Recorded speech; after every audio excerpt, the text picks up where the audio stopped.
everyone to Ask the Experts. This is our third session of Ask the Experts. We've previously done a social and ethics, a remuneration committee, and now we're moving on to the audit committee, a very important one within the board structure.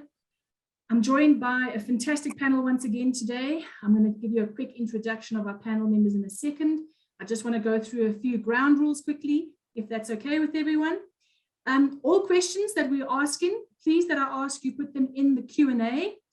If there is a question in the chat group, I won't be able to read it out or ask the panelists because it needs to be in the Q&A. So just pop it in there and then we can monitor those questions.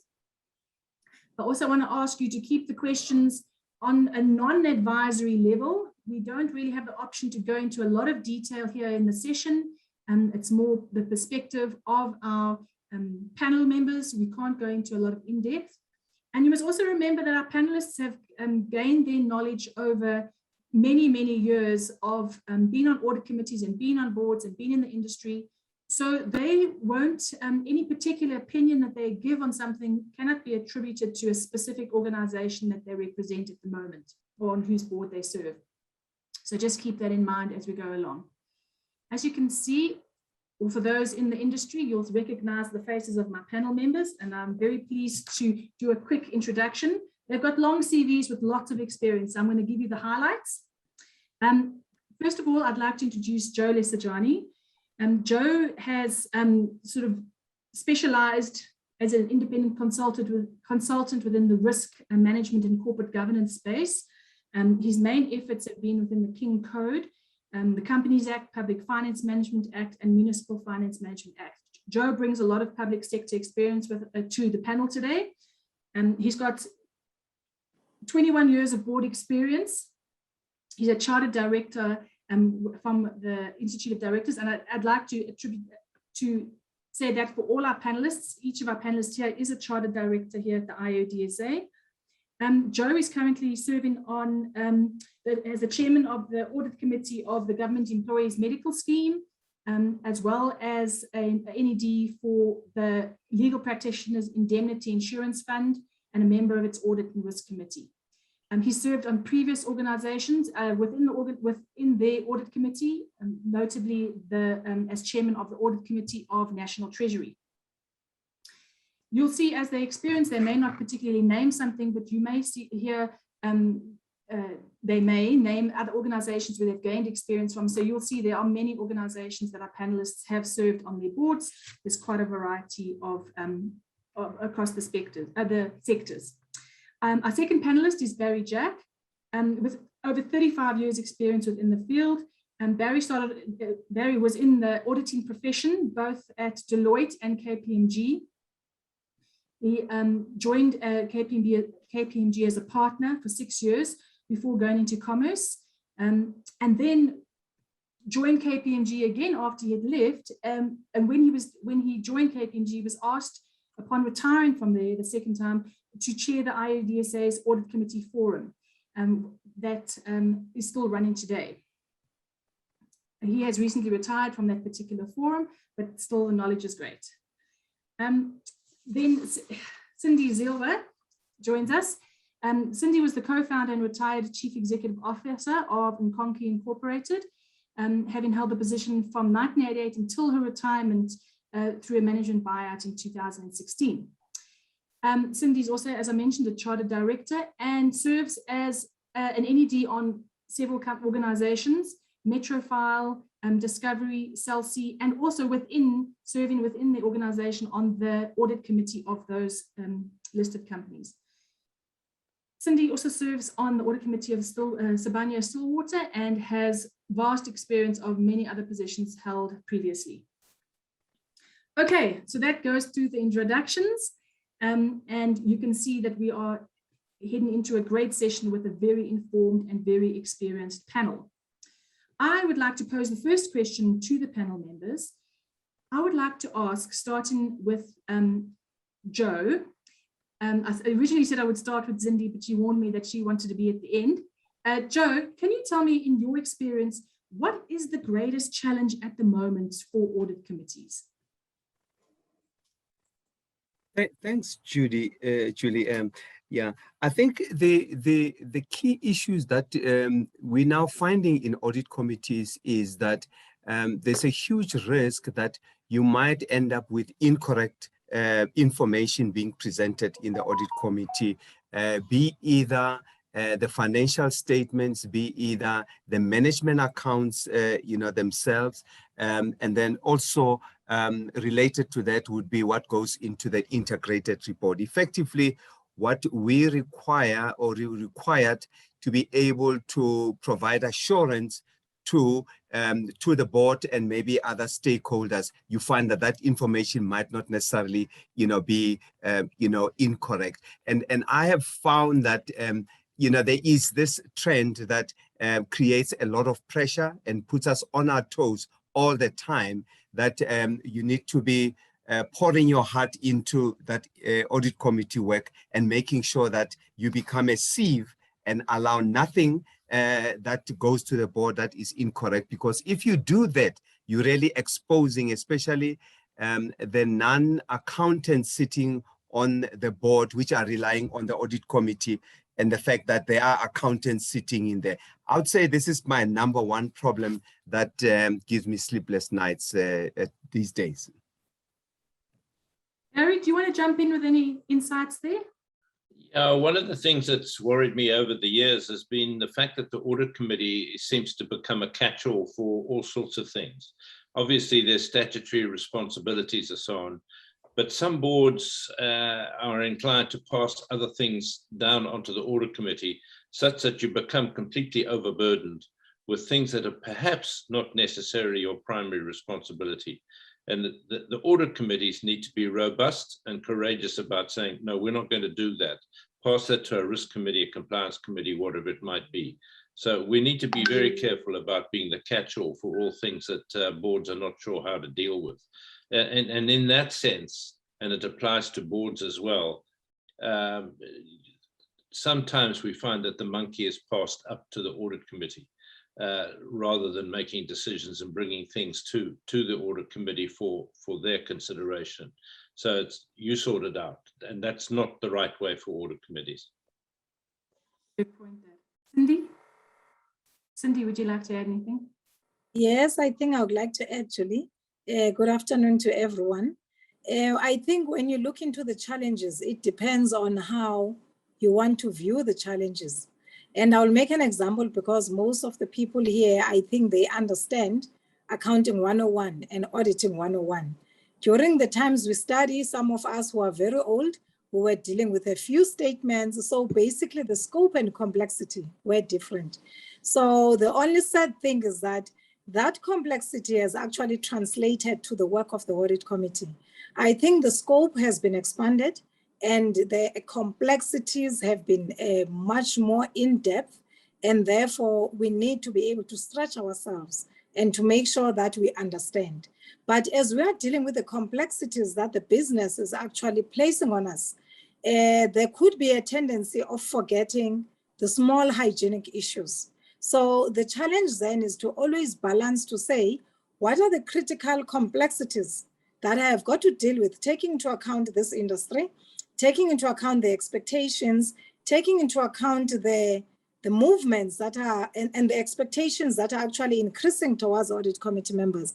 But at the same time, what are the basic hygiene issues that I must make sure that we always keep them on track? Because the last thing that you want is to excel on all the complex matters, and then you get caught because the simple things that everyone else will criticize you might say, but that was Auditing 101.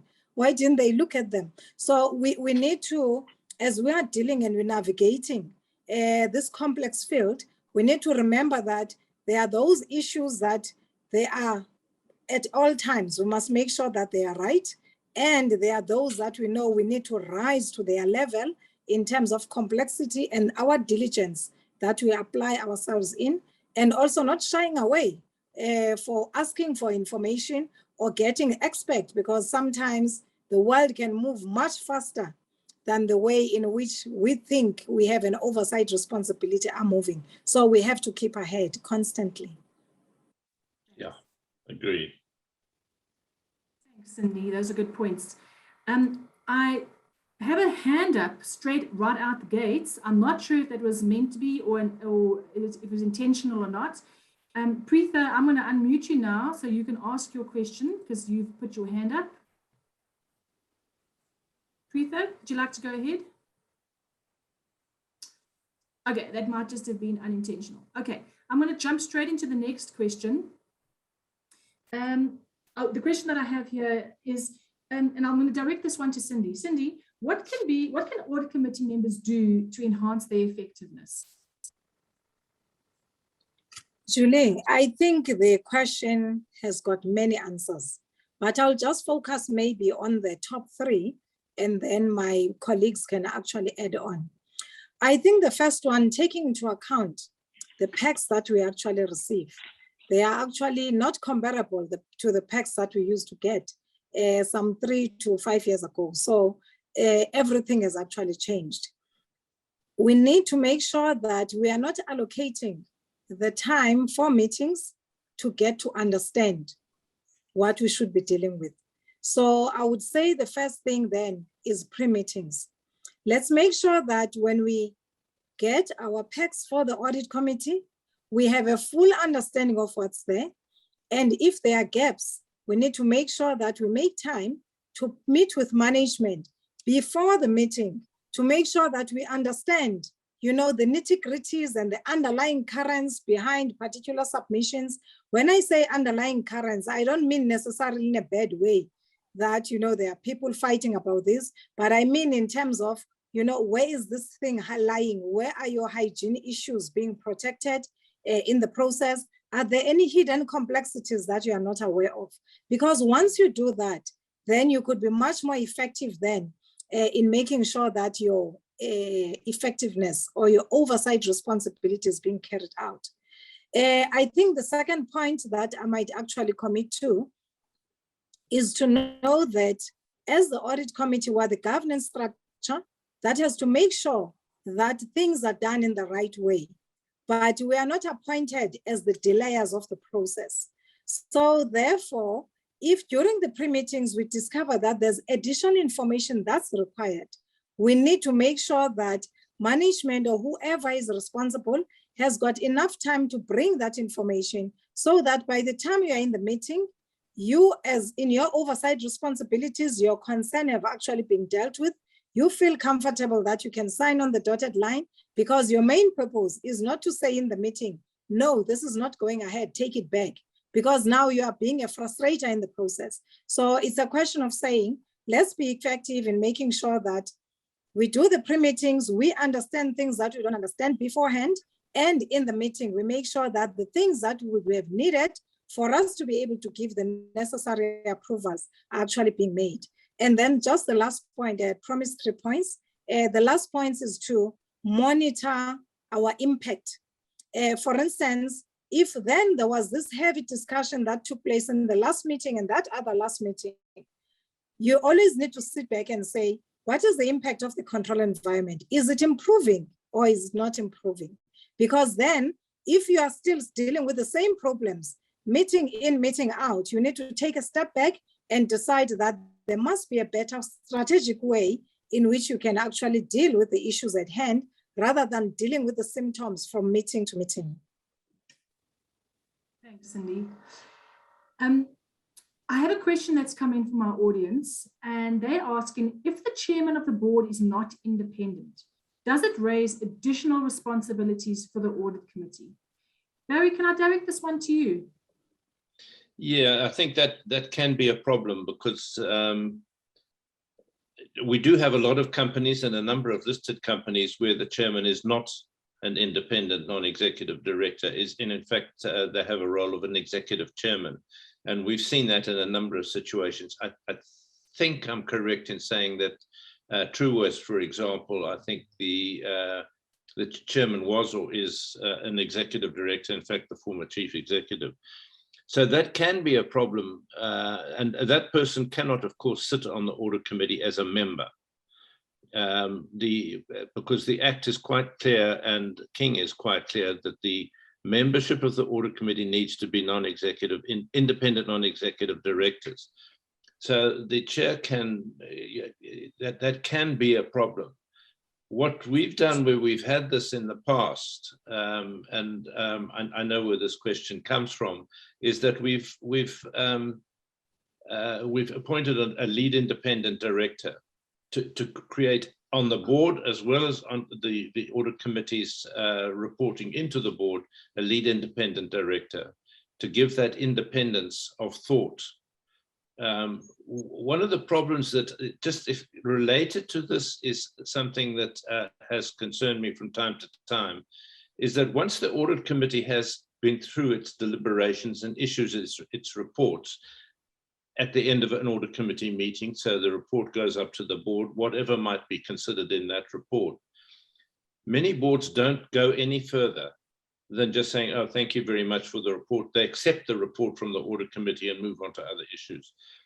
Frankly, that's not acceptable, because each member of the board, be it executive or non-executive, needs to apply their mind to what the audit committee is reporting, because ultimately, it's the board that takes responsibility at the end of the day for making decisions on the recommendations of the audit committee and any other committee for that matter. But in the regard to where the chair is an executive or a non-independent, a lead independent director can provide that independence of thought, and that has been useful. Thanks, Barrie. If there's nothing else that anybody would like to add there, I'm going to jump into our next question, if that's okay. And Joe, I'm going to direct this one to you. How does the audit committee ensure an appropriate system of internal controls? Internal controls can be granular. How does the audit committee know they are in place and working? Does it rely on internal and external auditors? Great. That's a great question, Julie. Very, very great, because in everything that we're going to be discussing today, and every time we deal with audit committee members, audit committee activity, internal control is really the foundation. Okay, if the internal control systems are broken down, then we'll have endless problems. But I think it's important that we then package it this way, that the overall responsibility for those internal controls lies with the board, but then the board has delegated that responsibility to management. And for that reason, then for us to be able to provide that assurance on the effectiveness of the internal control processes, we need then to make sure that we've got effective systems of testing how those internal control processes, how effective they are. So, basic things, and I like what Cindy mentioned yesterday, the basics and all that, yeah.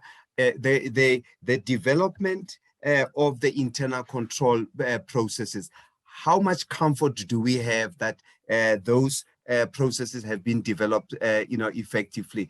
To what extent have we utilized the assurance processes? As you have said, Julie, the internal auditors, there's risk people, there's the external auditors, there's compliance, there's health and safety. To what extent have they put their teeth into that internal control, environment, and then giving us, feedback, and of course we adjudicate that, yeah, and perhaps the challenge in terms of this question is the fact that we're dealing with management, as you know, management. Expect anything with management. They could either be, these very supportive people doing the right things, or you could find that certain things are not going, very right. So I would then say, besides doing the basic things of utilizing the assurance providers, we're going to have to be streetwise, in the process, because if you look at those external auditors report, they always talk about possibility of management override. And that is a real issue. To what extent do we understand that the ethics in the organization, what can actually turn this whole, situation? And in that way, then, having then surveyed the environment, I think we can be able to satisfy ourselves that these internal control processes are effective. But it's not a one, a snapshot. It's going to be an ongoing process, all the time.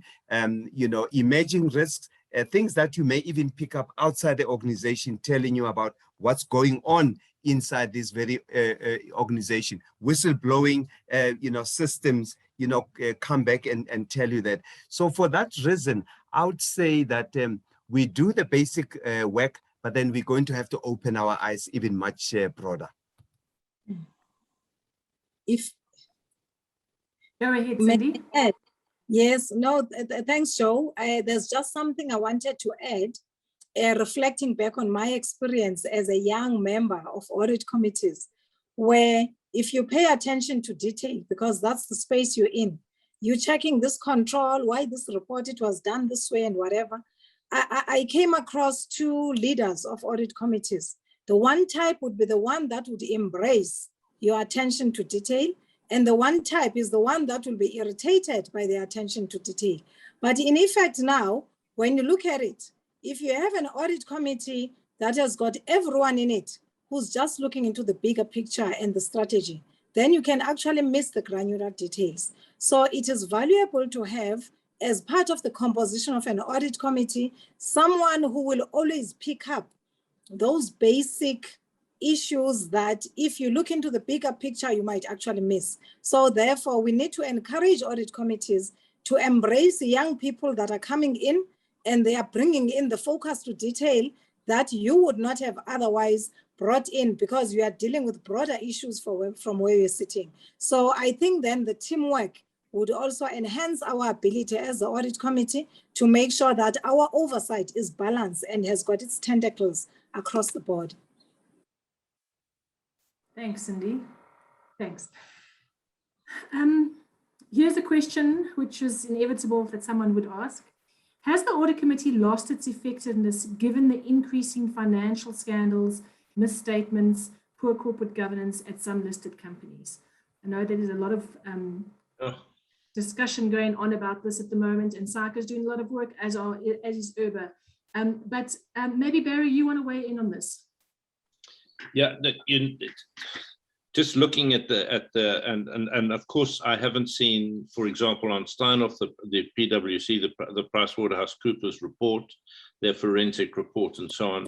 And from what my reading just recently is, and this court case that's come up from Techie Town to liquidate the company, apparently, according to the author of the report, the media report, Steinhoff are very worried about the PwC report possibly being published and being made available.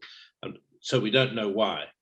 But coming back to the question, that, and I guess things like Tongaat and those sorts of things, and the question I've been asked, and I'm sure we've all been asked, where were the non-executive directors and where were the audit committees? What is the point of them sitting there?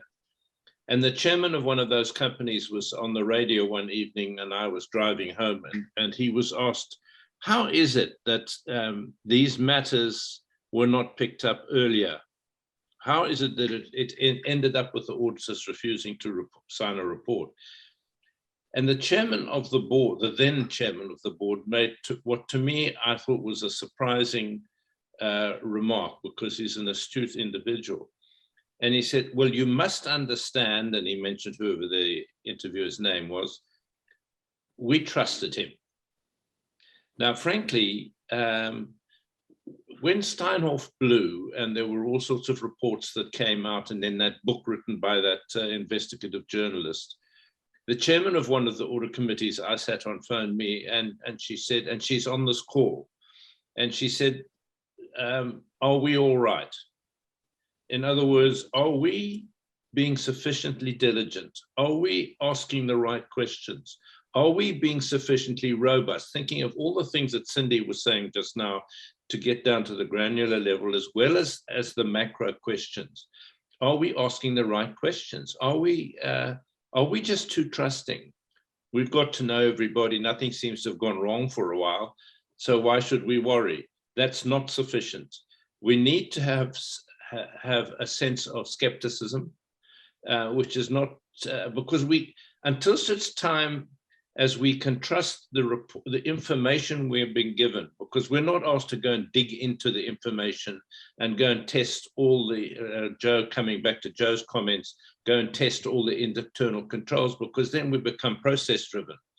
We are entitled to accept the assurances from people who know, but we need to be satisfied that they do know, that they have the qualifications to know, and that the track record is such that we can rely on that. So to simply say, oh, we trusted them, to me was unsatisfactory response from I guess he wasn't really independent in that sense because he was a significant shareholder. But nevertheless, he's still the representative of the shareholders. So we need to be truly independent. We need to go in depth on the questions and not accept things until such time as we understand them. And so I do think there is a problem. And there was a question put to me just recently. What do you do if you're sitting on a board and you realize that the technology or the complexity of the business has passed your skills base? In other words, it's got more complex than your skills and experience might have been. And if that was the case on these things, and that's why the audit committees and the non-executive directors were unable to pick up the trends and the red flags, then you have to get yourself qualified. You have to get up to speed, go on training and understand, and really understand how the business works. And you shouldn't go onto a board or an audit committee until such time as you understand how the business works anyway. So Julie, just to, really, it does worry me that those things, there are so many unanswered questions about that, I wonder how diligent, and I can't say they were or weren't, because I don't know enough, but how diligent were those non-executive directors in the robustness of their approach? Whether they were or weren't, it's a lesson for all of us that sit on audit committees and as non-executive directors who may not be on an audit committee, to be more robust in the way we go about our interrogation of how things are working and what things mean. And, to go back to Cindy's comment about pre-meeting, certainly my chair of the audit committees, I haven't chaired an audit committee per se, but my chairs have always, we've always had in-depth conversations before audit committee meetings, so that we, and Cindy, you talked about, so that we get to understand all that detail that's sitting in that pack, which is usually, and I'm thinking of the boards that Cindy sits on, those are complex businesses. And so I can imagine that pack has a whole lot of complex stuff in it. So we need to discuss that and maybe have conversations with management and those that are charged with the specific sectors of the business, so that when we get into the audit committee, we are prepared. It doesn't mean to say we don't still ask the questions in those committees, we need to. So it is an area of concern. Thanks, Barrie. Thank you for that. Our next question, it says the Audit and Risk Committee is normally also responsible for IT. In this person's experience, the Audit and Risk Committee chairperson wants the IT expert on the committee to have offline discussions with management. What is your take on this? Joe, can I put that to you? Yeah, I think you're right. It is a general trend where you find that audit committees are given the responsibility to oversee IT finance.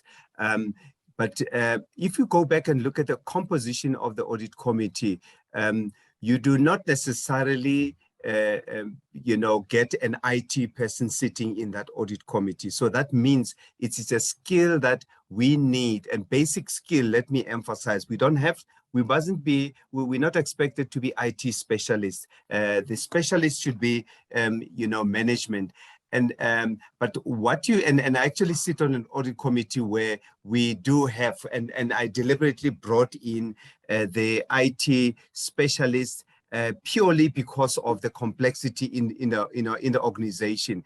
But in order to foster a relationship between the audit committee and management through the IT executive, they can have those discussions offline, but those issues must come into the audit committee, because at the end of the day, we are responsible to provide, the oversight and all that. And why I'm saying that, Julie, is that sometimes, as Barrie has mentioned, we may get too operational in discussing things and all that, and miss the fact that our role is not to be arguing about specialist IT issues, but then to what extent is IT assisting us in doing what we need to do and in delivering on, on the strategy, in helping us with strengthening the control environment, dealing with the risk, and making sure that we can be able, to comply and all that. Yeah. So that is a very practical issue. It does. But I would say then, if you go to certain organizations like banks, for instance, insurance companies, where IT becomes so critical in terms of what we need to be doing, this is where you might even think of bringing in somebody with, that expertise. But certainly, there's a lot of discussions outside to really mentor. Because remember, we do have a job to mentor the executives and then show them how certain things gets to be done. But then things to do with oversight, they have to be brought into the audit committee, and we must understand clearly what is being done. Is it in line with the terms of our terms of reference, and does it help us to be able to fulfill our fiduciary duties? And for that reason, then, if you then go back to what Barrie and Cindy has mentioned, it's going to imply that we're going to have to do much more, upgrade ourselves, into this complex space. But in terms of the basics, what are those basic issues? Because you're going to, have new, IT programs being purchased. There's going to be investments in the IT and all. If we do not understand the basics, we're going to be approving, and then later we find that that expenditure is not really helping, and then of course we're not doing our job in that regard. Yeah. Thanks. Thanks, Joe. That actually aligns with what somebody's comment that they put in the Q&A, that sometimes the audit committee is treated as a bit of a super committee. Okay, our next question that we have is, what should always be on the agenda of the audit committee without doing social and ethics and risk committee duties, but also providing oversight responsibilities with regards to combined assurance and statutory duties that are being carried out? Barrie, can I give this one to you? Yeah. Yeah. To repeat it was a bit long. No, I've got it in front of me. I did manage to get it up. Look, I think there's one of the key things, the audit committee, that question I saw that was there about, is the audit committee a super committee? And that is a concern. We're not going to be, we shouldn't be charged with all. So, with all the responsibilities and so on. There are risk committees and social and ethics committee, and there are risks that are inherent that come out of the social and ethics, and obviously out of the risk committee, maybe a compliance committee and other committees. The important thing is that those committees do talk to each other. There needs to be some level of liaison so that the audit committee is aware of what is bubbling up that might come up from the other committees. So we can't go into, and I think one of the things one would have to do is, or a suggestion is that before you go into audit committees, either the chair of the audit committee or a member of the audit committee should meet with the chair of the, today it might have to be a Zoom meet or whatever it might be, but have a discussion with the chair of the other committees, certainly the SEC committee and the risk committee, is what are the heavy things that are concerning you? What are the things that you want to escalate to the audit committee? What are you going to escalate to the board? So that at least the audit committee can look at that, because they may not be financial issues. So they don't necessarily fall into the purview of the audit committee with its statutory financial reporting requirements, but they may need to know, because just about every risk no matter which committee it emerges from, has the potential to become a financial risk at some time or other. So it's very important that the various committees talk to each other. And that's not necessarily something that comes up in the meeting, but it certainly needs to be in the annual plan, that intra-meeting or before meetings, the audit committee chair or a member of the audit committee liaises with the other committees to make sure that that knowledge is available to the audit committee. Thanks, Barrie. Cindy, jump in. Yeah, can I just add on just a detail? Thanks, Barrie. I think you've covered the core things. I just wanted to deal with the admin issue that can actually assist with this, is that everything starts with the terms of reference. I think the audit committee has to be satisfied that the terms of reference is covering of the responsibilities expected of them. And in that way, you have to make sure that there are no duplications with the other committees. Then once that is done, the audit committee has to draw up a work plan. Then the work plan is actually getting the audit committee to focus on the issues that it's, I don't want to say paid to focus on, but that's how it will be evaluated, whether it's done its work or not. Then now, if there is a focus on the work plan and there are complex issues that are actually coming, they can be dealt with as ad hoc issues, but the most important thing is that the basic administration structure that will support you to focus on the things you're supposed to focus on and let the other committees focus on others, I think is the making sure that the terms of reference is made up of the right input. And secondly, it's translated into a work plan. And then in addition, you can catch then any other challenge that comes your way, but then the basics have not been overcome as well. Yeah, thank you, Cindy. Okay. Thanks, Cindy. Joe, there's a quick. Yeah, thanks. Oh, you want to put? Please go ahead if you want to add something. Yeah, no, thanks. Thanks for that. For this question, I think the two issues that are now on the table. That one, that we have the terms of reference, and that is really our responsibility. And we are, if I may put it this way, we are paid as audit committee members to then make sure that those terms of reference are implemented. But there's an issue, a practicality now that comes. I mean, if you, pick up some of the things that we've already, discussed, that if you look at those terms of reference, you're going to pick up that there are risk issues and they start somewhere else, but then the audit committee become this sieve of things that are going to the board and ensuring that those strategic risks that, land up at the board, we really have looked at them and we've applied our mind. But then where are those things also happening? You find them in the other committees. And if those other committees are not effective in doing their job, I mean, if you go back to what Barrie has mentioned, then as the audit committee, you become the catch and all that, because you see that there's something wrong and you don't allow it to go to, to the board. There are also financial issues, and especially in those management accounts, there could be things that, crop up.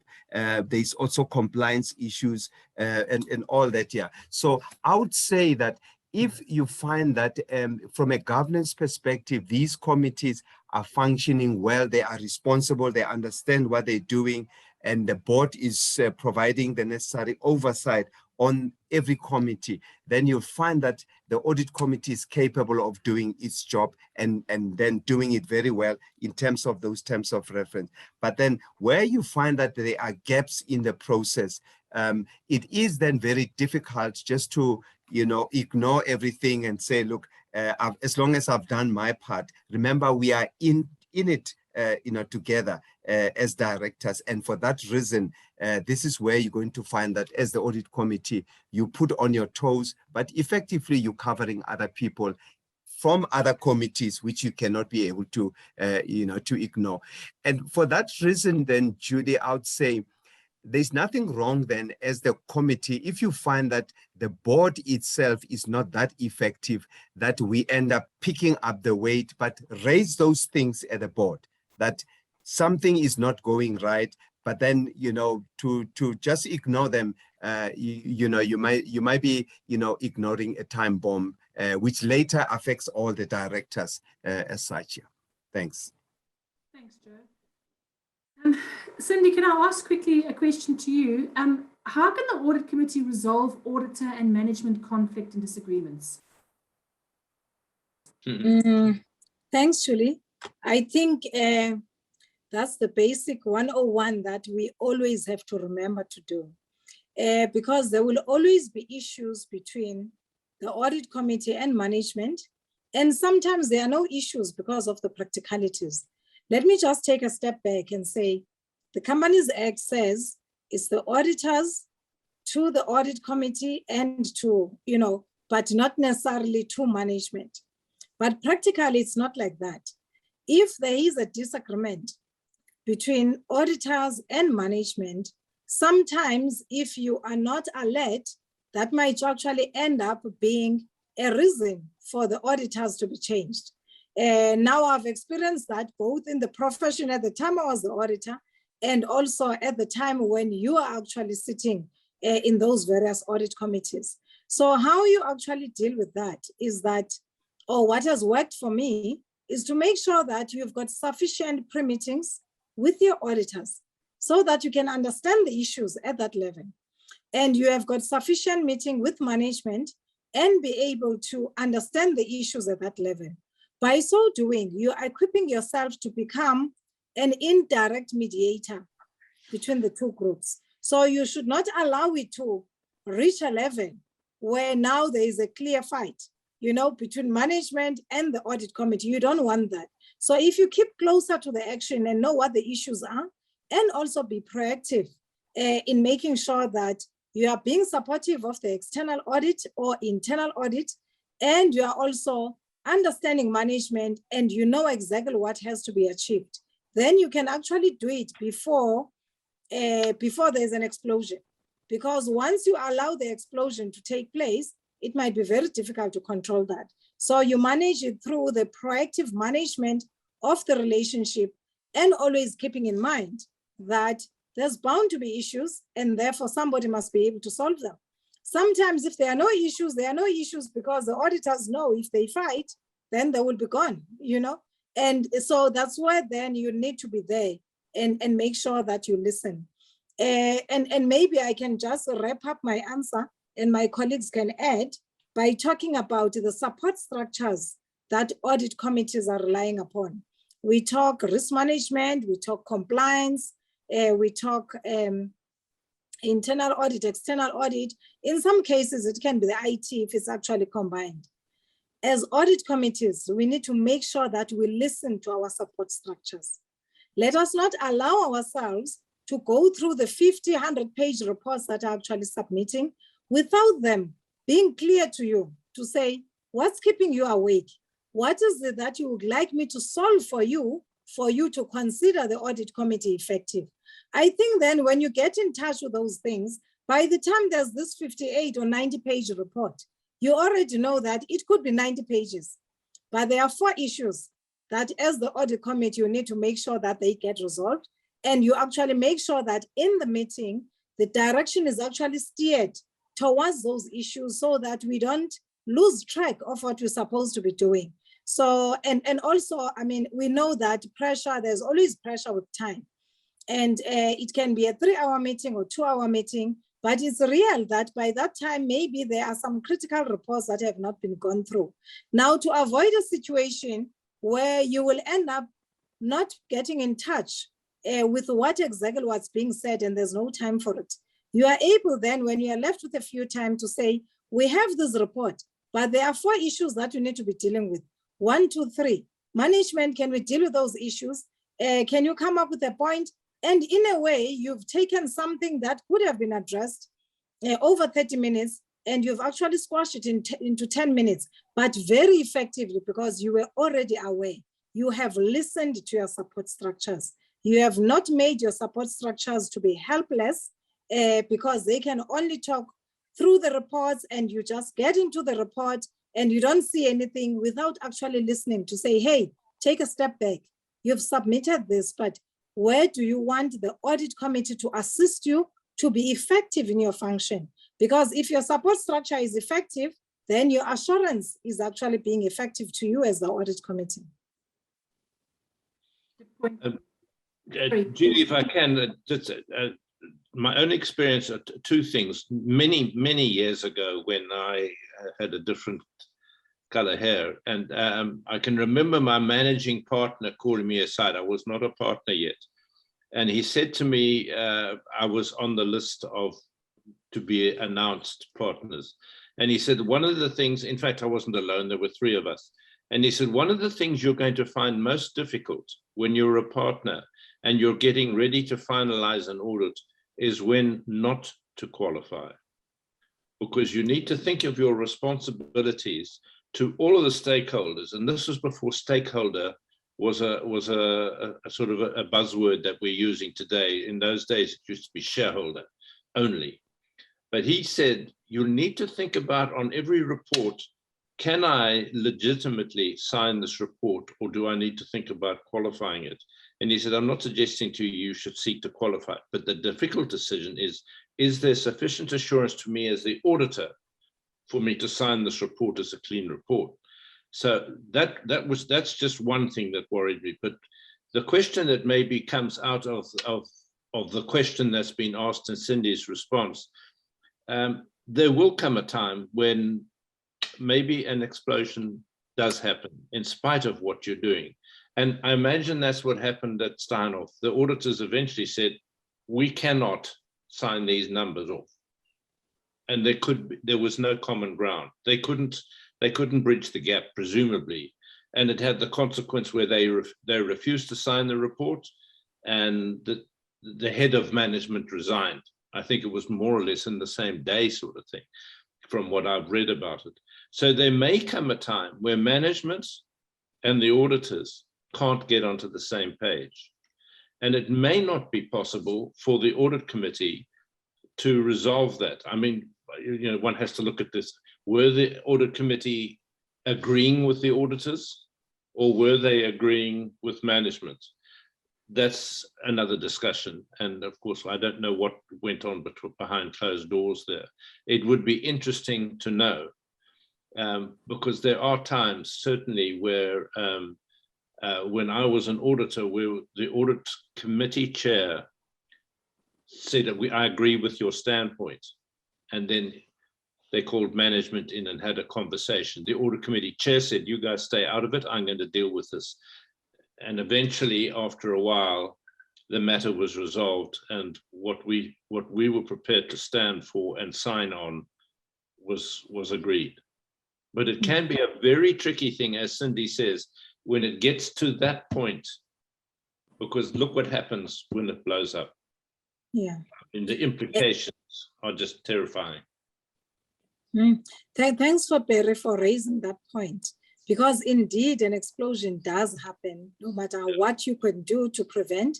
But what's important is that when that explosion takes place, I always find that maybe the members of management or people who are not the custodians of the auditor rules and regulations, of which we are in the audit committee, they want to box and fight and prove a point with the outgoing auditors. But you know where you're sitting, that if that happens, then you're actually frustrating the process of getting the ingoing auditors, because the outgoing auditors still have a license to make sure that the ingoing auditors are scared to come in. So I think if an explosion ultimately happens, it's not a question for you to say, wow, I've tried my best. It's just a new shift, you know, a new shift now of saying, okay, fine, how do I take the process of making sure that this is actually ending in a dignified way, so that you could also have the same set of auditors that are actually coming through? Because when the emotions are high,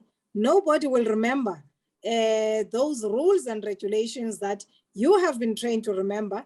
And we are the custodian of it on behalf of the company to make sure that even if the flight is crashing, the people mustn't die. You know what I mean? It must crash land safely.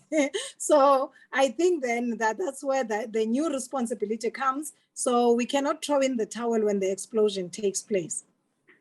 Yeah, Thanks, everyone. Okay, Joe, there's a question here for you, but I want to just quickly remind our audience members, if you want to ask a question, you must put it in the Q&A and not in the chat section. I've seen a few questions move from the chat into the Q&A, but I haven't checked if they're all there. So if you've posted a question in the chat, please put it across into the Q&A.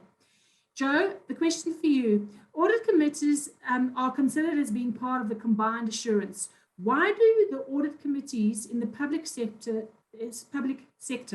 seem to be ineffective to ensure that the AG, the Auditor General's recommendations are implemented and that consequence management measures are actioned by the delinquent departments?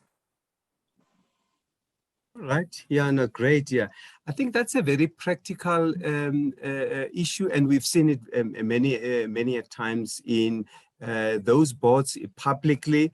Also, if you listen very carefully, what is happening at the Zondo Commission, you'll see various issues. I would say the most important issue out of this question is the governance and the responsibility of the oversight structures.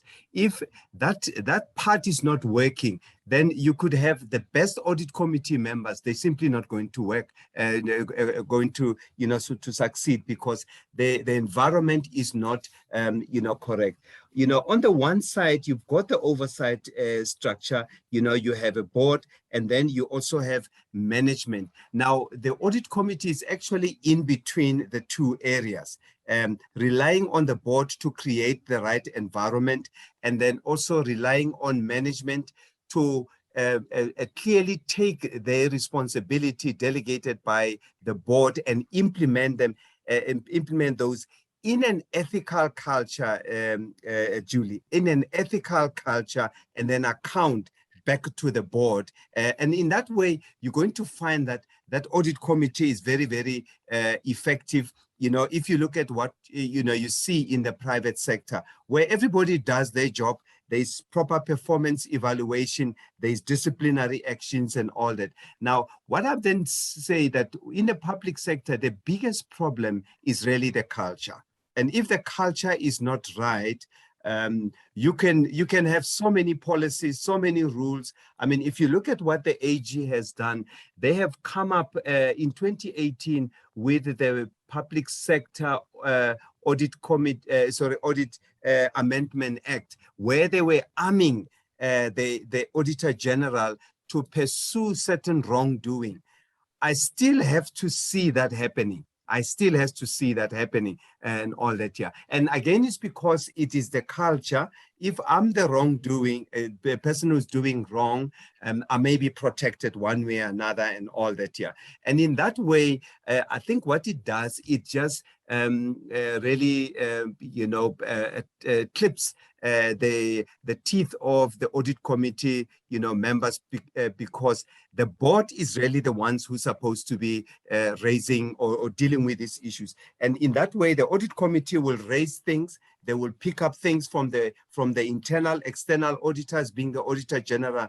But then if the board is not taking the responsibility and doing their job, that audit committee is really, wasting its time. And for that reason, you find that these audit committees, they're really doing very basic things, and they're ignoring the real critical issues, because there are serious risks, which they tend to ignore, and then they do the simple things. We've approved the financial statements. We've spoken with the internal auditors. The report is fine. And then very important that with that question, Julie, is that if you drill and listen at internal audit risk, they will tell you the real story. But are we then allowing them to tell us the real story, or we just want certain information to be reported and all that? Yeah. So I would say really the culture, the environment is not right, and it has to start at the top.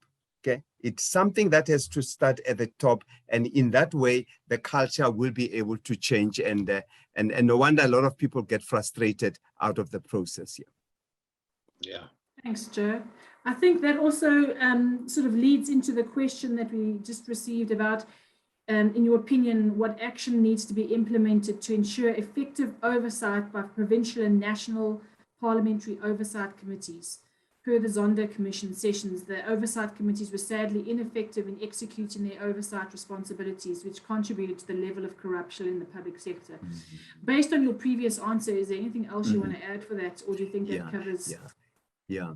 I would say two things there out of that, Julie. I am aware that provincial, local government has been an issue, and I expect in this report is going to come.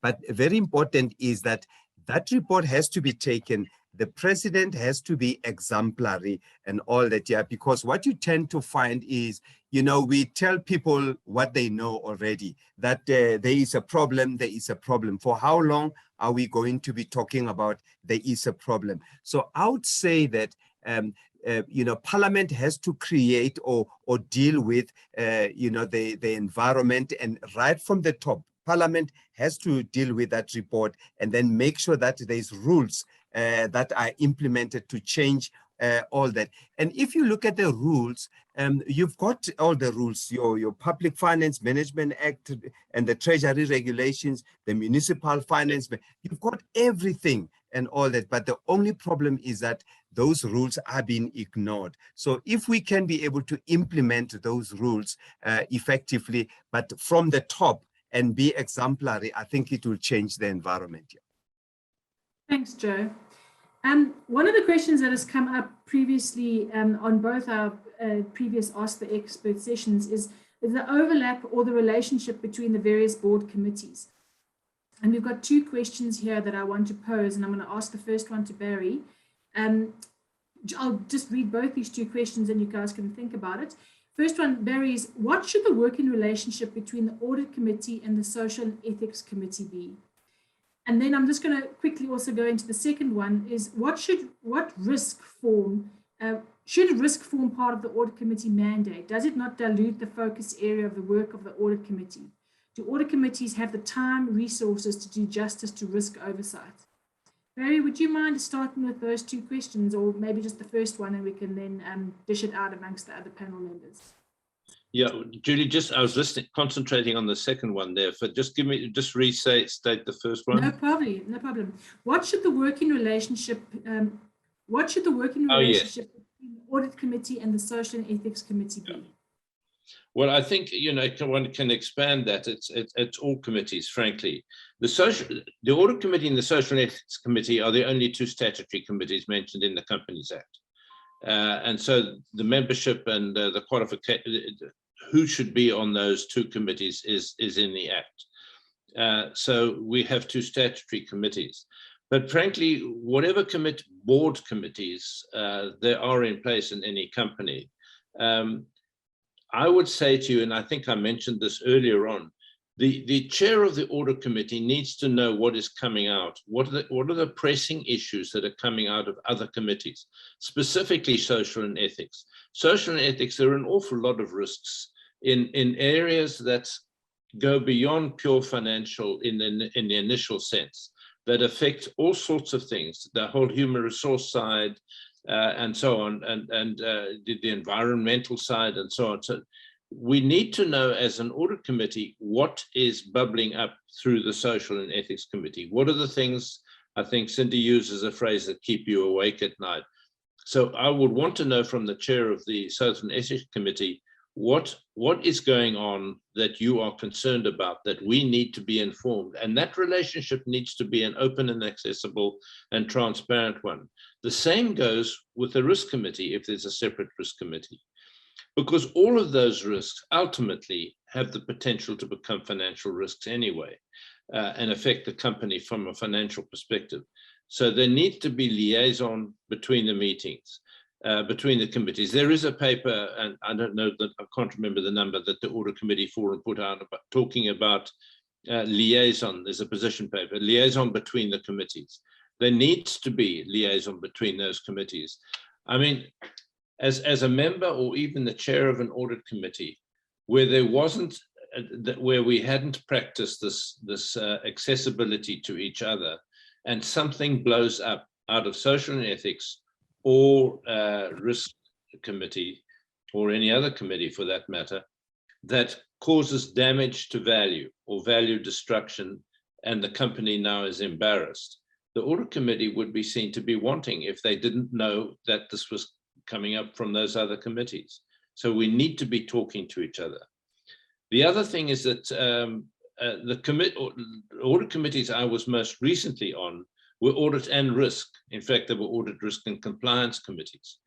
And so we would deal with the risk issue separately within the meeting and with the compliance issues separately within the meeting. And in that way, we dealt with it, and those meetings were long meetings. And the thing is, there's a debate, should audit and risk be separate, or can they be together? I know one of the other big insurers, they have a risk meeting in the morning, and then 3 of the members of the risk committee are the audit committee, and they then have the audit committee in the afternoon. So they know what's coming out of the risk committee when they go into the audit committee in the afternoon. With us, we dealt with it slightly differently because, as I say, we combined it so that we knew what risks were coming up from those who were qualified to consider the risks and so on. And we were able to then seek assurance by the way we questioned and interrogated those reports. Thanks, Barrie. Okay, our next question comes through saying, in this person's view, it is the responsibility of the audit committee to assess the performance of the auditors. How can the audit committee do this assessment effectively in order to satisfy themselves as well as the auditors? Cindy, would you like to take that question? So is the question how part, or the questioning why it's happening? Sorry. Can you repeat the question, Julie? Yes, sure. Because I'm not sure whether the emphasis is on the why or how. What is the technique of doing it? It seems to be the how. How can the audit committee do this assessment effectively in order to satisfy themselves as well as the auditors? This assessment being to assess the performance of the auditors. Okay. All right, then. Thanks for the question, Julie.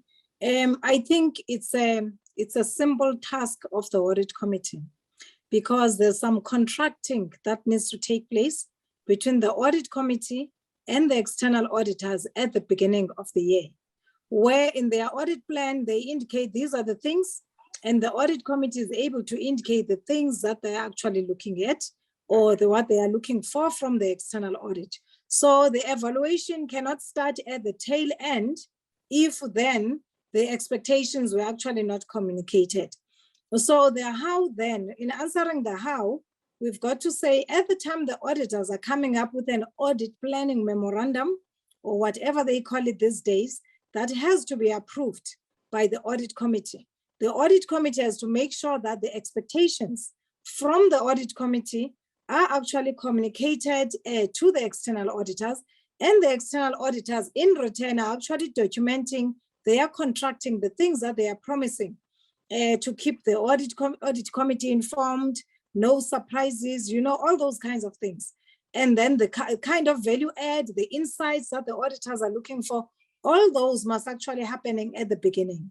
Now, at the end, we need to make sure that that evaluation take place against the expectation that has been laid out from both parties. But underlying that evaluation, we must always remember the key thing from our assurance providers, especially the external audit, is their independence. So irrespective of what have been promised, we need to make sure that when we evaluate then how they've actually performed, let us please not forget the context in which we are evaluating them from. Do we still believe they're independent? They will always come and confirm they're independent. Are we comfortable with that? Do we still need to have checks and balances? And then now we can have a holistic view of whether the team has actually provided the value add that we're actually looking for. And also there is some proactivity that is required because, Julie, in some cases, people have missed something, or the audit team has missed something, not because they are stupid, but there was a particular skill that should have been part of the team. But as the audit committee, we need to apply ourselves at the beginning look into the team that's being positioned to handle the audit, look into the industry that you are in, and make sure that that team, for instance, is well equipped and is well balanced in terms of the specialist skills that you're actually requiring. Then at the end of the day, you will be able to tell if everything else has gone well, and you can hold your head high to say they've delivered to that, or they've actually fallen short because the value add capabilities we're expecting from the experts didn't actually come through, or you need an improvement in the following year, or everything else was done well.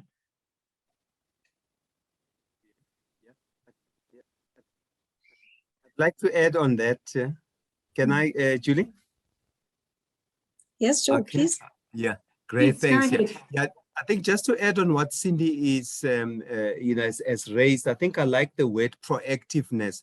That if you look at the basic process of performance management, it's an ongoing process, as she mentioned, that what sometimes we do, we wait until the external auditors fail, and then only right at the end, tail end, then we tell them that, look, this is what you have done and all that here. So with that, I'm just suggesting that to protect the relationship, to protect the organization, and actually the audit itself, it's always going to be important that the chair of the audit committee be somebody who constantly talks with the audit committee. You talk to the financial director or CFO to pick up any other issues so that you become proactive. So if there is a problem, tell the auditors that, look, I think here you are digressing and all that. Yeah, this is what I've picked up. And like the discussion we've had earlier on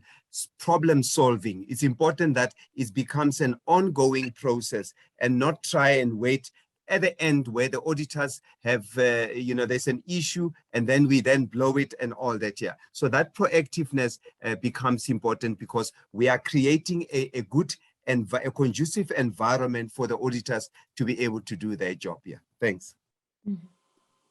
Thanks, Joe. Barrie, here's a question for you. Are there any exceptions where the audit committee can overrule the board, or the board cannot overrule the audit committee? If so, what are they, and can you specify if if something like this exists? Wow, that's about as long as it's wide and deep. That's an interesting one. I mean, the audit committee does not essentially make decisions. It makes recommendations to the board. So if the audit committee recommended that the financial statements not be approved, I mean, just to be otherwise, and the board decided to say, no, we're going, now presumably the board's made up of a number of other non-executive and executive directors in addition to those that are sitting on the audit committee. So it depends on the makeup of the board and what the skills and so on how many executives, non-executives and independents. Now, as an audit committee member or chair, I'd have a real problem if the board were going to override what our recommendation is. It may well be that they throw something back to the audit committee and say, look, we're unhappy with this, would you go and rework it? And that might be fine, and we come back and maybe we find common ground. But in my experience, I've never had a board overrule the audit committee, and I've never had to overrule, as I've never been on an audit committee where we've overruled the board. We have, if I'm thinking back, we have guided the board strongly in terms of why we're recommending the approval of a report or an action that needs to be taken. So if the audit committee is in the is being diligent in the fulfillment of its responsibilities and its statutory and fiduciary responsibilities, it would be a strange thing if the board sought to overrule it. So I don't know if this individual, the questioner, has had experience of this, and I'd be interested to hear from Joe and Cindy, as you've had experience where as an audit committee member or as a board member, vice versa, there's been this disagreement where the one wants to overrule the other. I certainly haven't had that experience, but it's up to the audit committee's authority to recommend, be it the financial statements or any other thing that it falls into their responsibility to, I mean, for example, they may have assessed whether it's a separate risk committee or the risk committee is part of the audit committee, just to say cyber, for example, and the audit committee says we need to do something here to improve our cyber protection. And until such time as we're unhappy with what the internal controls and the systems are. And if the board said, oh, don't worry about that, that's not something that concerns us, maybe because they're just ill-informed. That could be an area where there would be a breakdown of relationships. But I haven't come across it before. And Joe, I'm going to fend this one to Joe and Cindy. Okay, all right. Yeah, can I, Julie? Yes, go ahead, please, Joe. Go ahead. Yeah, that's right. Yeah. Now, Barrie, I have had that experience, and remember the pressure that the board will put on the audit committee. Sometimes it's a very subtle one. They're not necessarily going to say, we disagree and all sorts of things and all that. Yeah, because remember, when you come to the board and you report, you've got your reporting standards, your auditing standards. You also have the audit committee charter. You've got the financial policies, the risk, all those things you've taken into consideration. But then in my experience, what the three areas that I have found that I've been caught and I had to put my foot down, contingent liabilities. Remember, you make a note there that this is, that's right. So there was a court case and the board said, no, Joe, we think you've been too harsh and all that, And now you have to, as Cindy say, take them to, 101 lessons and all that, that what is the purpose of a contingent liability and all that. And it was a huge issue and all that. And I just insisted it is there. And the audit committee, I had to make sure that my audit committee supports and all that, because, half of them were not financially inclined. But then as soon as they understood all those things, we were one. And I had to put my foot down and said, we are going to put these as they are and all that. And then also, about 3 years ago, subsequent events, which may actually impact on the going concern assumption that we had in the financial statements and all that. And I had a very exciting activity in the boardroom and all that. But in that case, I also just said, look, I'm going to put my foot down and all that, because my argument is that I rather be fired because I've done a good job rather than just be kept because now Joe is flexible and all that, because those are typical basic things that if I miss, somebody is then going to question why, am I there, in the first place. So I would say, put your foot down. What interests me then with this question, Barrie, is that if you look for public companies in the Companies Act, the shareholder is electing the audit committee members. There is a purpose why they do that, but I think sometimes we do not utilize that if you find that there's this dispute, then involve the shareholder and say there's this thing and then these are the rules that are governing us. We stick by the rules, because if we don't, this is jail term for us and all that. And I think in that way, I think I'll put my foot down and make sure that they rather chop my head in that case. Thanks. No, I agree with you, Joe, and thank you. I mean, that contingent liability thing and so on, I have had that experience, but I've never had the board say to me, Barrie, no, we're not going to put that on the balance sheet or in the notes that there's a contingent liability. I've never had that situation where we were able to persuade them that this is the way to go and this is right. And obviously you had the same thing. They eventually listened to you. After a boxing match. Well, there was strong personality. So Cindy, I don't know, Cindy's got her hand up. Yes, I just wanted to add something, Julie, which is a bit different. the transformation agenda. I think those are the areas in which there could be potential for tension between if the board tells itself, I want to transform and I want to make sure that I contribute as a company towards the transformation of the accountancy profession, for instance. I think those are the areas in which the board can actually be justified to say to the audit committee, we know you've actually done your job, but we just need to make sure that transformation has to be taken care of. And so, I mean, that's what I would anticipate. And I think that's where then the mutual respect would need to come between the committees, as Barrie was saying initially. It's important for the audit committee to know what's keeping the other audit committee, other board committees awake and what's keeping the board awake, so that in discharging its responsibility in terms of the Companies Act, there could be a balance in terms of how the scorecard that the company wants to attain. So I think at the end of the day, as the audit committees, even though we are independent, we need to be careful to know that we are not maintaining the status quo and perpetuating the gap between those who were previously excluded and those that are in the profession. I know sometimes this is a good topic to talk about. Sometimes it's not a good topic to talk about. But you know, at least I know I'm a transformation soldier without an AK-47, so it's fine. It's a basis of disagreement if it has to take place. But I think it was just to add on then to say there could be those instances, and let's not forget those critical deliverables and not sacrifice them simply because we need to have harmony, you know, between people, and then sacrifice the long-term agenda of the country.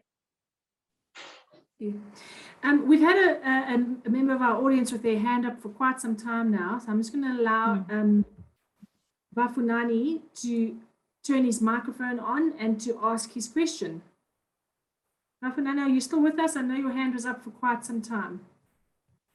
You need to unmute your mic. I'm here. Hey, go ahead. Am I audible? Loud and clear. Okay, so there was a comment earlier about the, I don't remember the specific word that was used, about different committees working together, and specifically the audit committee finding out things that are coming out of those committees. So my question was, how should that happen? Is it not already happening that each committee will at board level present its own report? Or is there a different preferred or an alternative way through which those interactions can happen? So I do have another question. I don't know if I can ask both of them now. I think let's just go with the first one, Vafanani, because we've got a few questions still in the block. So let's deal with this one question. Is it related to your first question? No, it's not. Okay, we'll come back to you if you don't mind. Okay. Julie, just the Audit Committee Forum Position Paper 16 is a guideline for audit committees in relation to its interaction with other committees, and talks about how committees need to talk to one another in knowing what is going on. Because if something, and he's Bafunani, you're absolutely right. Each committee, if it's a board committee, and that's what we're talking about, would report to the board and submit a report to the board. But it would be embarrassing for an audit committee to report to the board and be sitting there listening to, say, the social and ethics or the risk committee, reporting in an issue that is now embarrassed the audit committees because they're not aware of it. That is a risk that actually impacts the audit committee as well, and vice versa. So I think it's very important that the committees talk to each other and understand what's going on before they report up to the board. And it's a question of accessibility, transparency, and frankly, and cooperating with one another. There are going to be people with different skills on the various committees, which is good because you've got that diversity coming through. And then that information needs to be shared. We're only talking about those issues. We're not talking about the audit committee getting involved in the mechanisms and the workings of the other committees. It's just what, as Cindy says, what is keeping you awake at night? What are the issues that we need to be aware of so we can fulfill our responsibilities? And as I say, position paper 16, although it refers to King 3 because it was one of the earlier papers, it's still relevant under King 4. So thanks, Barrie. Vikeshni has posted the link in the chat for that particular paper, and the links to the Audit Committee Forum page on the website is also in the chat group. So just go have a look. We're going to pick up the pace a bit quickly. I want to ask a quick question to Cindy. Cindy, must the audit chair be a CA, a chartered accountant? I don't know why you picked me for that question, because I have an answer for you. You know, Julie, when it comes to effectiveness, there is no one answer that fits all. Yeah. Yes, it is expected that a CA would be a better chair of the audit committee, and I always support that. But sometimes the industry is so complex that if you get an expert in that industry, he could actually lead that committee better, because he understands the fundamentals and the underlying principles and the guidances that are actually in that industry. Let me just make an example about the actuarial industry. Now, if you've got a heavily experienced, if it's the right term, someone who's really experienced, you know, in actuarial science, has been running a business, that person can actually lead that audit committee of an actuarial business much better than SCA, who looks into what is coming out of this machinery. Whereas now you've got someone who's actually knowing exactly what you should have been expecting to see coming out of this machinery, had 1, 2, 3 applied. So the level of effectiveness then is actually different. So I don't think one can go out saying, if you're not a CA, you're not going to chair that committee well. Nor can anyone say, in this kind of a business, if you are a CA, you would never win. It all depends, because sometimes it could have been a CA that has actually spent half of his life being a CFO in that type of an industry. So now when this person is coming in to be the chair, he's effective. He knows he's got the base knowledge that's actually required. Or you could actually have someone who has been running this type of industry for a long time, and now he's coming in, and as I'm saying, as audit committees and CAs are looking in the numbers that are coming out to say, do they make sense or not? This person's mind is actually more on how should those numbers have been coming out in the first place. So I've experienced different lines of effectiveness from both CAs and non-CAs, and I'm happy to say at the end of the day, it depends on the quality of experience that's actually required and the level of competency and the relevant skills. And if the person who has got it happens to be a non-CA, then that so be it. If the person who has got it remains a CA, there is nothing wrong with that. Thanks, Cindy. Barrie, a question for you. Shouldn't the audit committee chair have a pre-meeting with management alone instead of the whole committee? Yeah, well, it depends, I think, on how you work. My chairs did just that. They met with management and so on independently of the other two members of the audit committee. Mostly, there were times when the chair said, "Would you come with me?" because of a particular input that might be required from the, maybe my background or the other audit committee members' background. So it's perfectly fine for the audit committee chair to have those meetings. But a number of the meetings that we held on one of mine is, in fact, we had pre-meetings as a matter of course. The three of us sat down with management, with external audit, with internal audits and so on, in individual meetings. But if the chair had decided to do that alone, that would have been fine as well, so long as the audit committee members have the confidence of the chair, are confident in the chair, that would be fine. So, again, like it depends. Accountants don't normally say it depends, lawyers do, but it does depend. So I've had the experience of both, where I and the other audit committee member and our chair used to meet before the meeting with everybody, but independently, as has been suggested. On the other hand, the chair of a very effective chair of my audit committee used to meet with them alone. Thanks, Barrie. Cindy, go ahead. Yes, may I actually? I think what I would like to add is it's a frame or state of mind that all audit committees should have. It's not an opposition, you know, to management. We're there to make things work and make sure that they happen in a manner that complies with the governance processes, effectiveness and efficiency, whatever you call it. So I know that there were days when sometimes people would be meeting with the assurance providers and not meeting with management. So by so doing, you are adopting an us and them approach, a mistrust approach.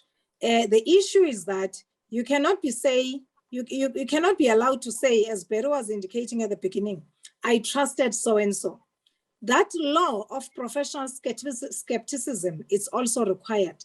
But that law doesn't say, don't talk to those people, don't give them an opportunity, don't hear them because you are the opposition, hear the other side. So we always need to have that balance of making sure that we meet with the assurance providers, we meet with the relevant members of management, we get them, we hear the other side, because it's only then that we can be effective, because we're using a balcony approach. So we know that as we are sitting here, management is stuck on that level, my assurance providers are actually stuck on that level. Then you are the one then who's in the best position to see how to bring the two sides together and be able to achieve the overall bigger objective for the audit committee and for the company. So I think then you, as audit committees, you excel when you understand that you've got equal parties before you, and you must be able to come up with the most effective governance process that anyone can actually dream of. And it will start then to making sure that each person is actually being heard, not only when there's an explosion or a fight, but just as a matter of process. You've got a submission from management. This is what they are looking for. Hear them, understand what's happening. You talk to the auditors, they've got this issue, understand from management. So as I'm saying, you could be wearing different hats, but on the other, at the end of the day, you are independent and you are here knowing that we are part of this company that must actually succeed. And yes, if at the end of the day, you've got to decide what you need to do, you will have to understand where the independence places you. But at the end of the day, you are not in opposition. There's no us and them. You must make the whole thing to work going forward. Thanks, Cindy. A question for any of the panelists. You're welcome to just put up your hand and indicate if you want to take this question. Should the audit committee do much digging on information presented before they can claim reliance on business judgment rule?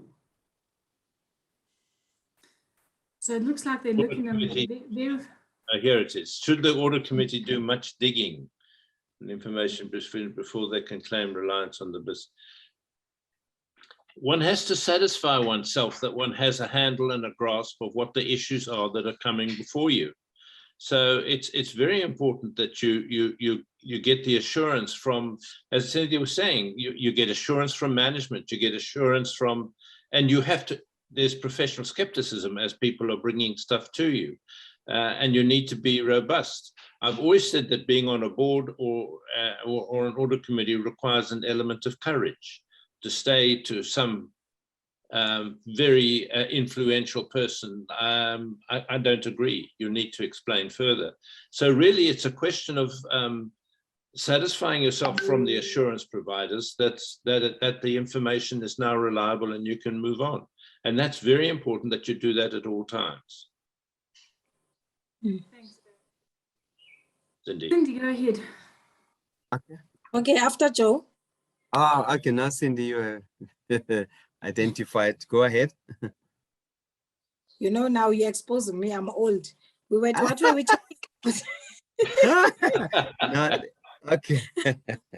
Okay, No, you're not arguing there. No problem. We're talking about maybe the business judgment rule.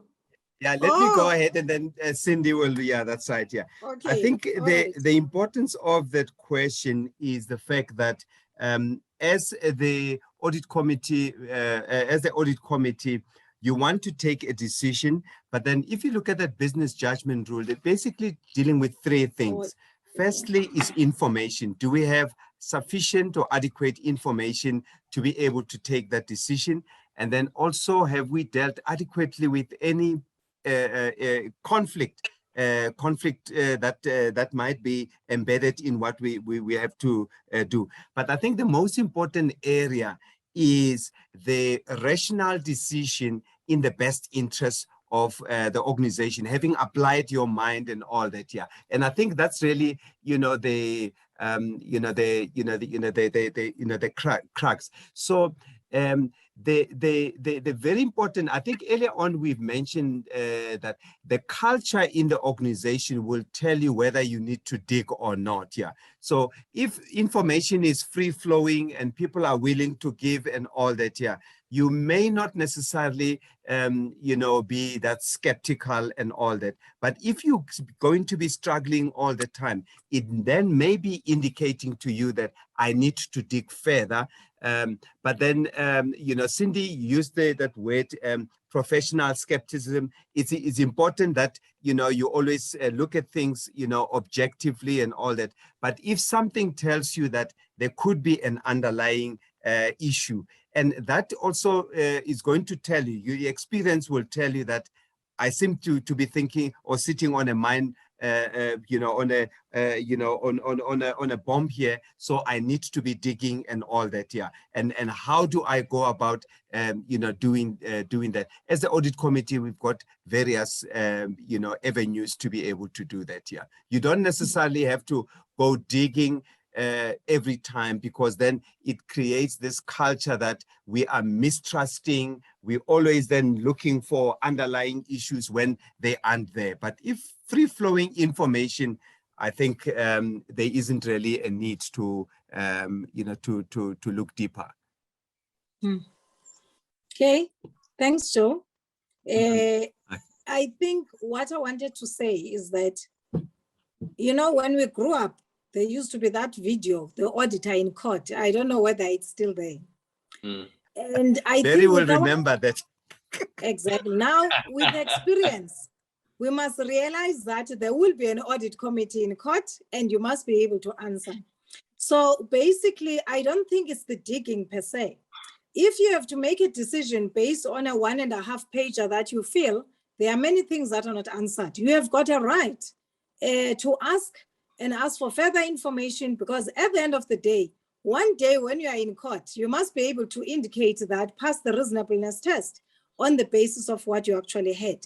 But we must be careful then not to use that approach to say, here's the information, but then you want to do the audit yourself to say, is it true that this thing that's been submitted here is 1, 2, 3? Because then you don't want to be seen to be second guessing, mistrusting. However, if you really do not understand it, please ask, So, but you are not doing it in the sense that when people are actually giving you the pack, you really want to roll up your sleeves and try and find what should have been in the pack yourself, which is why then the pre-meetings are important, because in the pre-meetings, if there is anything that's not consistent that's coming up, it's giving you a reason for asking for further information in a very respectful, nice manner, rather than in a fighting manner, because you don't trust what Joe is saying, because the moment you're doing that, you've lost your effectiveness. Remember that effectiveness will enable you to achieve what you are supposed to be achieving, your goal, in the most efficient manner. And ineffectiveness is that even if you achieve it, but at the end of the day, people have resigned, everything is gone. And yes, whatever you wanted hasn't happened, but you've actually been destroying in the process. You are not being effective. You are a bulldozer or something. So we must find a way in which you become effective. I know I don't trust, I'm not using the right word. Deep down, when it's audit committee in court, I don't trust that I will have the right answer. And therefore, let me satisfy myself and ask more and ask further, because if I don't do that, one day I'll fail that test. But you are not doing it in such a way that you are being disrespectful, or you're actually showing others that they are belittling them you don't believe what they are saying, and all those kinds of things, because you're going to lose your effectiveness in no time. Yeah, what Cindy's just said there is interesting, because one of the experiences that we did have on the one board and audit committee was that at one occasion, the management came along and said they wanted to reduce the number of meetings. Obviously, they were finding the board meetings and the audit committees meetings onerous. And we said, look, this is a public company. We have fiduciary and statutory responsibilities. We need to have those meetings for us. After all, if you think about it, as an audit committee member and a non-executive director, just to use a phrase, you look through the window 4 times or maybe 6 times a year, plus the pack.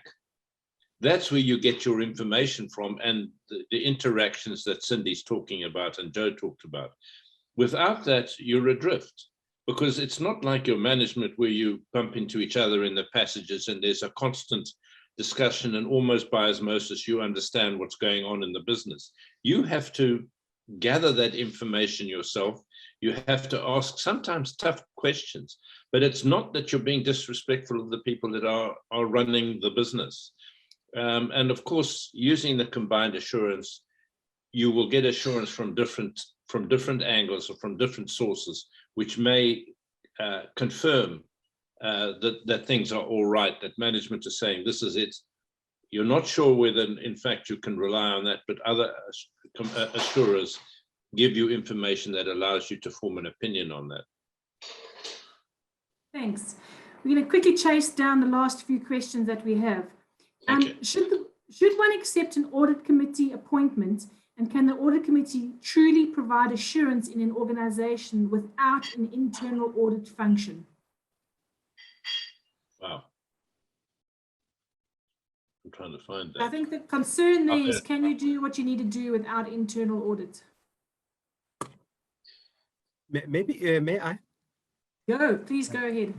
Yeah, that's right. Yeah, I think that has to do with the environment that you are dealing with.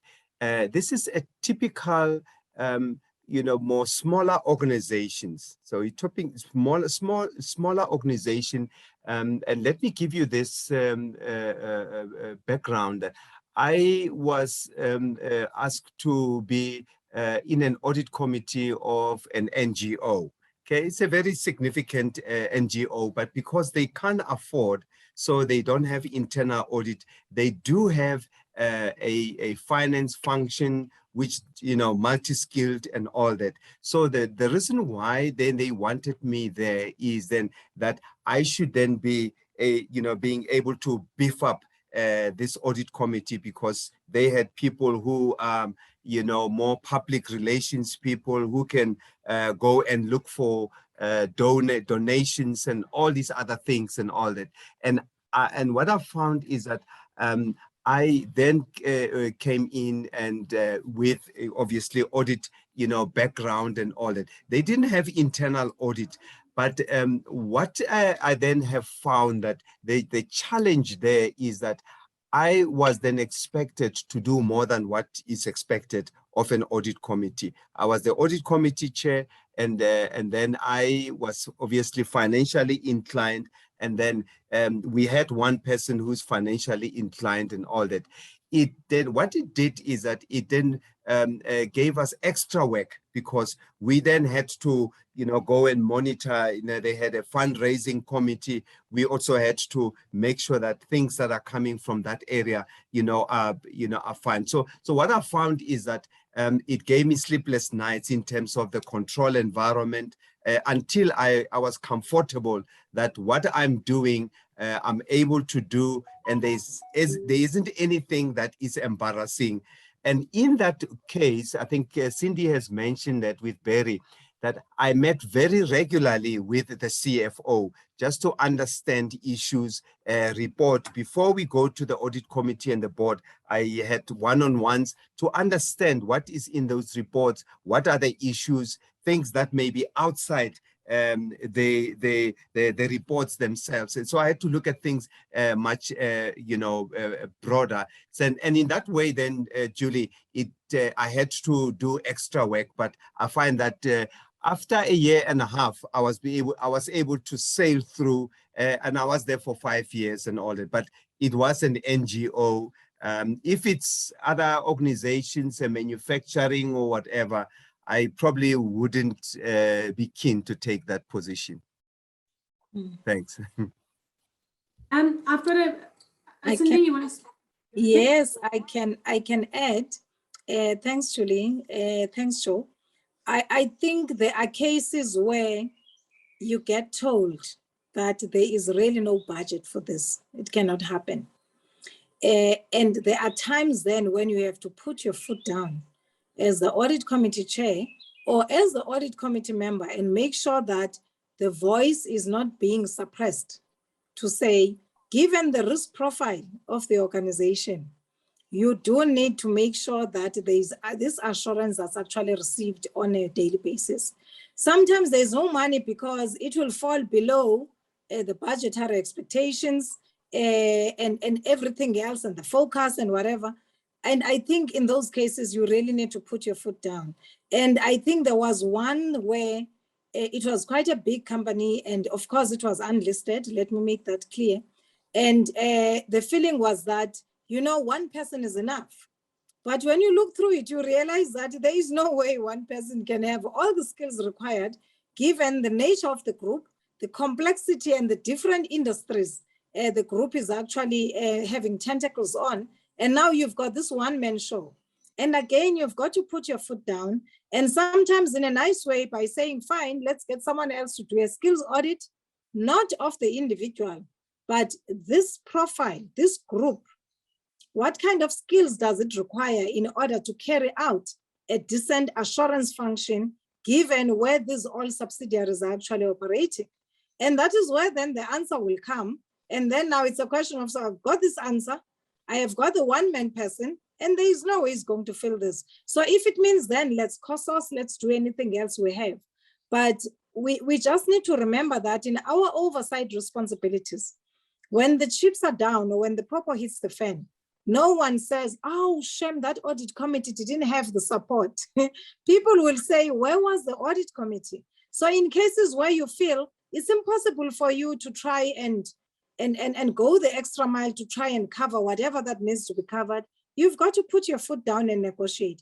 Of course, if there is no money, literally, it's an NGO, it's a small business, the risk profile is not that enhanced. Yes, I think you can look into those things. But the beginning of it all is to say, what is the risk profile of the organization? And what kind of assurances must I get? The one that I'm getting from external audit, can it stretch to cover the ones that I would have received from internal audit? And if the answer is no, there must be a stopgap measure then to say, I must actually, in a control environment, they would say compensating controls.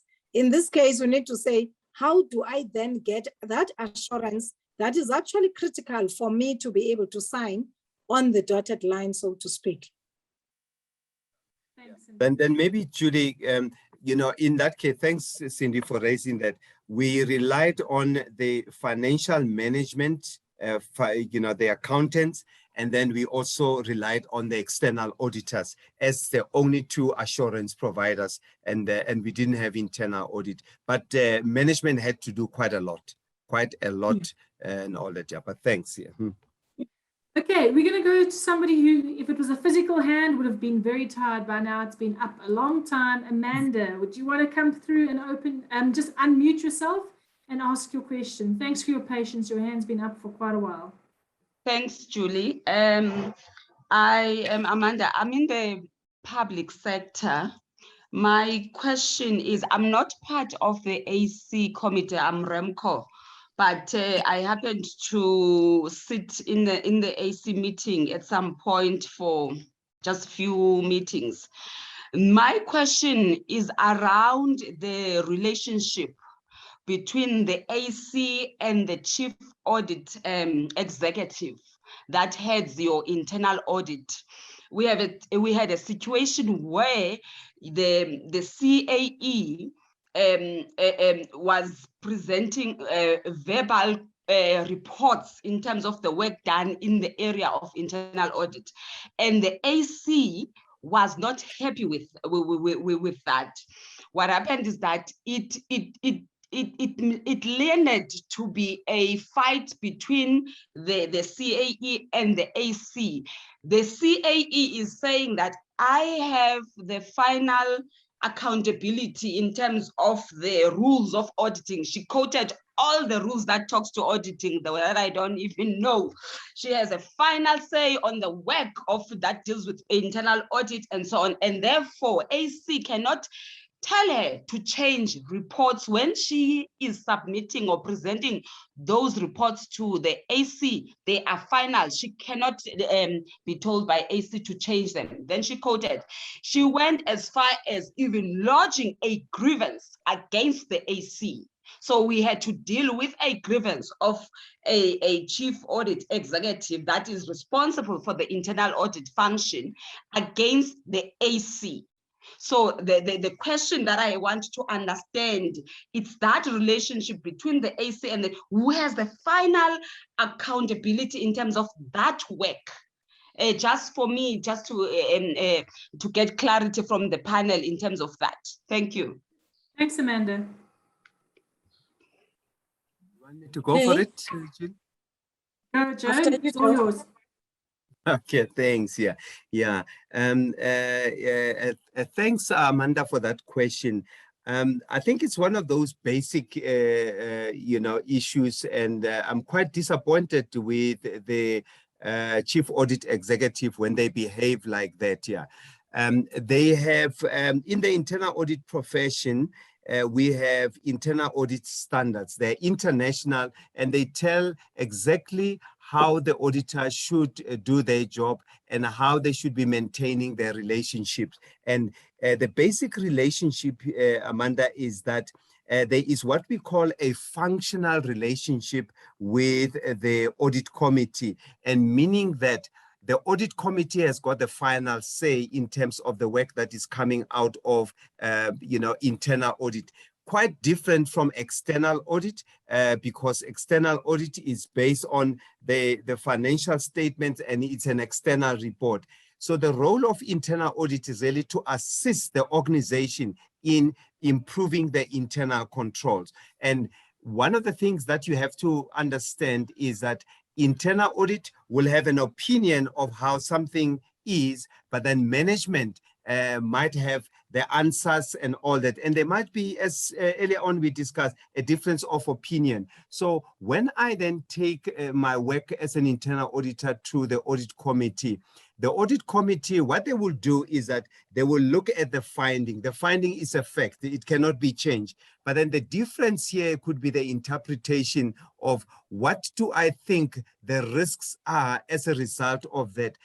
Sometimes what happens is that the internal auditor sends a junior person who doesn't really understand the control environment, and then they write a report, and then of course management is going to be fighting and all that. So the only area where the audit committee will then have an issue is how do we interpret this finding, who's responsible, and when do we think that this work is going to be completed and all that. And I think on the part of the CAE to be proactive in maintaining a relationship with the audit committee and not just say, this is what, I'm saying it's final and all that. You have to find ways of putting your points, and the differences is really because of how do we interpret what is there. They cannot change what is there, but how do we interpret the risk implications and all that. Sometimes as auditors, you find that people did not even interpret the control, very, very well. So I think having listening skills might help a lot before I start to, be up in arms and all that, because sometimes it causes an embarrassment. I wouldn't even go to this extent of lodging a complaint. Now you're on a fighting spree, and you might find yourself, on the street corner there and all that, because now you're dealing with, other things. I think they're missing the point here. They're really not maintaining a working relationship. You professional, but then maintain relationships. Andy, you wanted to add? Yes, just to add just a bit to say, the CAE that is being referred to does not realize something that's very critical, that his success or his or her success and effectiveness depends on the support he or she will be getting from the audit committee chair. At the same time, the audit committee chair's success will also depend on the level of effectiveness and interdependence he has to the CAE. So at the end of the day, you have got people that are sitting in an interdependent space, interdependent relationship space, pretending that they don't need each other. And I think it's actually very sad. So we need a situation where the CAE understands that his next level of effectiveness emanates from the audit committee, to the extent that if the CAE has got battles that he can't win, he can actually whisper them to the audit committee chair to say, Chair, I can't win this battle, and I'm sure you can actually assist. And the CAE could say, listen, the audit committee chair can say, listen, I'm not sleeping. These are the errors I'm worried about. It's not in your plan. Can you please make sure that you actually include it in your plan? As for the structure of the reporting, I think right through my participation in audit committees, you always have to sit to people and say to them, listen, this 90-page report, I get lost in it. So please do me a favor, just do a summary. If your summary can be packaged in this way and deal with these sections, I think from where I'm sitting, I will be covered. And then from your side, if you have your reports as an annexure, whoever wants to ask questions, I'm not saying they must be thrown off the audit committee pack, but they could be there. So all I'm saying is that the success, there is interdependence rules there. And people must never forget about them, because the moment they forget, and you've got someone who says, I will get him out of here, and the other one believes I will get the other one out of here, I think it's all wrong. The board, in this case, the board of that institution must actually intervene, because something is very wrong in terms of the fundamentals that need to be adhered to. Thanks, Cindy. We're going to go to a quick question. I'm going to give this one to Barrie. I think it's a quick answer. Is external audit partner rotation with a 3-year limit being implemented, or is it a guideline at present, not compulsory? The rotation of partners it's happening. It's happened certainly on all the companies I've been involved with, and also talking to colleagues who are friends who are partners and so on. And I think it's a 5-year rotation for partners, and that is happening. It's obligatory. It's not a voluntary thing. And then of course there's mandatory audit firm rotation, which becomes effective, I think, Cindy, 2023, but it's happening already. Yeah, 2023. Yeah, the big companies and even the big firms are saying, look, we've got a year or two to go. We've been here for a while. Let's get ready now. And some of them, the changes, I know the big insurers have already arranged to, there's been the change of the chairs on the deck. So that is happening, and the partners do change. That's ongoing, and it's not a voluntary thing. It's a requirement. Thanks, Barrie. I'm going to quickly go to the live question now. Marsha wants to ask a question. I'm going to allow you to talk. Marsha, if you'll be quick, unmute yourself and ask your question quickly, please. Okay, Marsha, you are. Can you hear me? Okay, Can you hear me? Yes. Okay, Yes. thanks. Yes, I promised my colleagues that I would ask the experts this question, and they're waiting for an answer. The question really relates to the performance evaluation of the triple Cs, the chief executive, the CFO, and the COO. Because they get such large bonuses, should their performance evaluation be audited? And it's really a protracted argument. It's been on for now 2 years. I know when I was a COO, I was subjected to that. But is that practice, best practice? Thanks. I can answer that for you. Go on, Joe. Okay. Go on. Yeah, that's right. Yeah, I think, Julie, I mean, that's something, it is not a problem. It is really not an issue. It's just to give the board and also your REMCO a level of assurance that the calculations have been done, you know, correctly and all that. Also bearing in mind that this kind of information is published in the integrated report. You know, what happens if that information is materially wrong and then we've given wrong information? So what I have found, typically the people who would audit this area is your internal auditors, that there's a unit that will do the calculations, but then you want somebody independent to check those numbers, that those numbers are, you know, are been, you know, properly, you know, conducted and or rather calculated and all that. Yeah. So I don't really see anything wrong unless, you know, we trying to suppress, you know, something. The auditors, if they have an interest in that, they will obviously look at that because of the fact that this would be in the audited annual financial statements at the end of the day, and they may maybe test that or review the work and all that. But I don't see a problem with that. In fact, I think it's a good governance process here. I think also, Joe, thank you, Marcia, the question of board performance appraisals. You know, normally the whole board, and depending on, I mean, some boards are so big, normally, and the IOD does performance evaluation, performance appraisals. So if the company has facilitated external board appraisals, that is not auditing. That report is done by an independent body, the IOD, or other organizations do board appraisals, and they would evaluate the chairman, the chief executive, and all the others, and the directors in terms of their performance. And that report would go to the board. It's up to the shareholders and stakeholders to ask to see that. And that might be good policy to that board appraisal is shared. My experience is that not all boards respond to the recommendations into board appraisals. Some do. So the SOEs, if I think of the late Tony Dixon, who did a number of them, and he said that a lot of the reports that he did were never followed, were never used to improve the performance of the boards.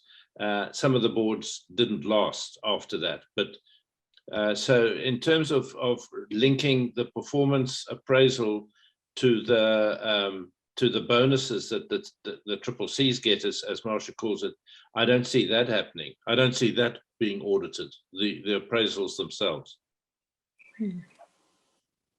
If I may add, Julie, in my experience, what has actually taken place is that if the KPIs are agreed upon, and that's happening at REMCO, everywhere else, to say, should they hit these targets, then these bonuses will be paid.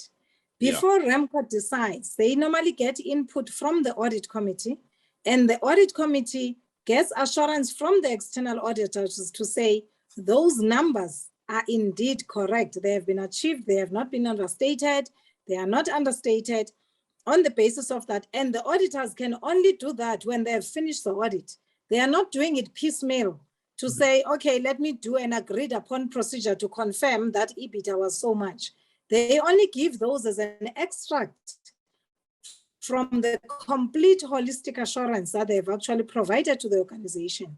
Then they give it to the audit committee.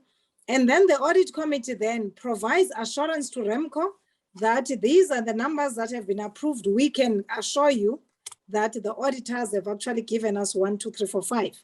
Then on the basis of that, REMCO will trigger then the approval or the payment of bonuses or recommendation to the board.